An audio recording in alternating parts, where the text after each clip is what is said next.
What scares me is not just that the world has become so dangerous and that even we could soon face war.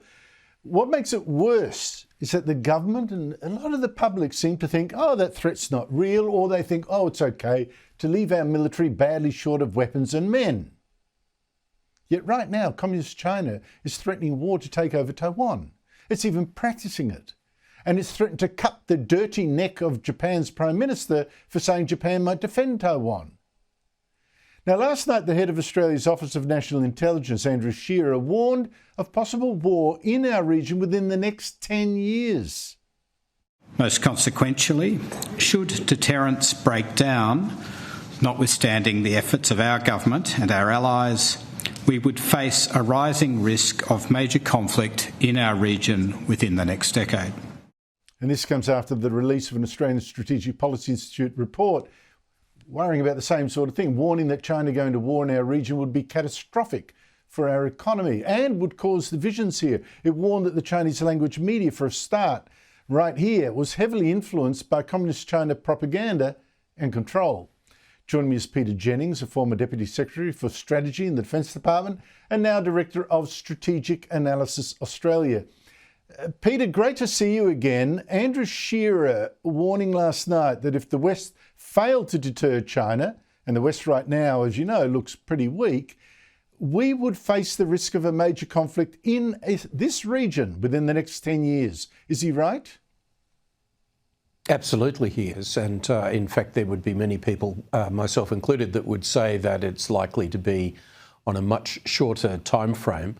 Xi Jinping regularly tells his military to be ready for war by 2027, Andrew. So I don't think one can sort of set a date on this, but the risk of conflict really between now over the next term of Xi Jinping being Chinese paramount leader, I think is the critical time frame. I think it's very interesting that Andrew Shearer is doing this sitting next to Penny Wong in the Estimates Committee clip that you just showed. He's not doing this own motion. I think the government is clearly authorising him to make these comments, even though the Prime Minister and Penny Wong wouldn't want to say those sorts of things themselves.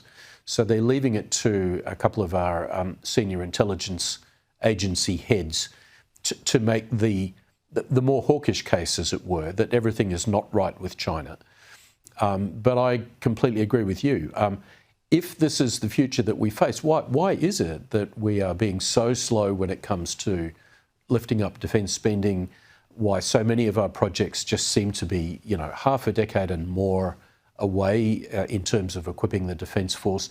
We've really got to get moving quickly if we're going to build deterrence, and that is to try and persuade China that this is not the right course of action and that they should avoid military action really at all costs. I would have thought, like a protest, that for a Chinese diplomat to say, the dirty neck of the Japanese Prime Minister should be cut off for even talking about defending Taiwan. We should be protesting there. You can't allow this rhetoric to go unchallenged. I'm just wondering how you think a war would actually happen. Would it really be like an invasion, or would it be in this grey area? I would imagine from the rehearsals I've seen that they would simply cut Taiwan off from sea transports and all the freight that they rely on. That's probably the start of it, a kind of a slow strangulation strategy, which China regularly exercises every year by showing how they can surround Taiwan as an island. The problem is that it won't be limited to Taiwan. It'll push south to the Philippines, it'll push north to Japan. The Japanese, I think, have got a pretty realistic appreciation that they can't sit this one out. It's going to be something that impacts on their security, and it will certainly impact on ours. So we have to worry about China shutting down Australian critical infrastructure, using cyber technology to do damage to our grid, using espionage to reduce our capability to respond effectively to Chinese military operations in the region. China has a comprehensive plan. Taiwan is part of it, but the broader plan is to become the dominant military player in this part of the world. And we can't appease our way out of that situation, Andrew. We have to be prepared to lift our own military strength and to push back against China attempting to coerce us and tell us to behave and shut up, which is really the effect of their diplomacy these days. So Australia needs to get stronger, and I think frankly it isn't good enough just leaving it to our intelligence agency heads to sound the warning.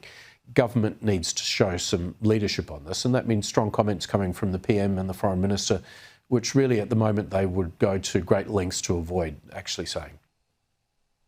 Yeah, but without those comments, you can't make the case for the increased spending we need on defence, because spending, of course, requires pain from voters. They miss out on goodies. They have to spend on guns instead. You can't do that by, Andrew Shearer, a very nice guy, might be perfectly correct, but he doesn't make the case for that extra spending in the public debate.